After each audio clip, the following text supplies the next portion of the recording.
والا الیا بچه فوق‌العاده زرنگ، باهوش، یک بچه‌ای که کودک درون خیلی فعال. این اتفاق افتاد دقیقاً 9 سال و 9 ماش بود. 9 سال و 9 ماش. و این 16 مهری که گذشت تولدش. اینکه الیا سوار یه ماشینی شد که ماشین پراید بود، مدلش این بود، چراغ سمت چپ شکسته بود و از بغل من رد شدن چهره این آقای اینجوری بود که یه عینک طبی میزد، یه تعریشی هم داشت، خوردم هیکلی بود. رفتیم کلانتری 18 ما رو وصل کردن به اداره آگاهی استان.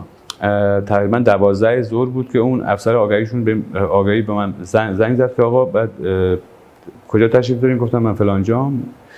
که اومدن یه عکسی به من نشون دادن، گفت آقا این شخصیت رو میشناسی؟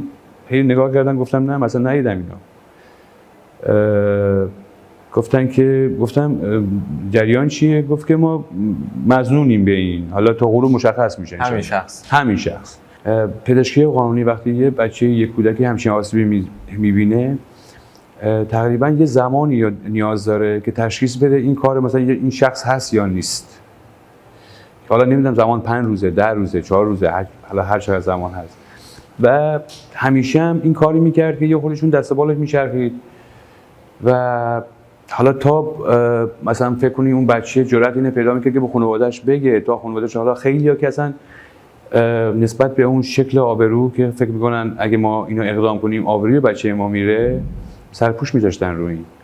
حالا اون چند تایی هم که شکایت کردن از اون زمانه میگذشت. دنده‌هاش هم لحظه که ورود میکنه اونجا میبینه اینه، میگه نه اصلا این نیست، این نمیتونه باشه.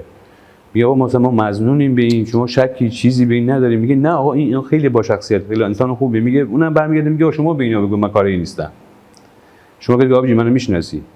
تلفنی به من خورد از طرف اداره آگاهی که لباسای بچه‌تون چه شکلیه، اصلا این چجوری بهتون بگم، اصلا یک لحظه خشکم زد، اصلا رنگ روم پرید. همین که گوشی قطع شد یه 2 دقیقه بعد که دوستان بهم زنگ زد، سلام امیر، گفت امیر من نمیخوام تایید رو تا خالی کنم، مثلا سمت مسیر آقای شریف فلانی داشته از اون مسیر می اومده اونجا شروع شد. شما اول رسید و رسیدید هنوز من رسیدم دیگه شروع شده بود. من رسیدم کلانتری اومده بود، من نمیدونم یه نوار زردی و حالا بحث امنیتیش و اینا که با اون صحنه ما مواجه شدیم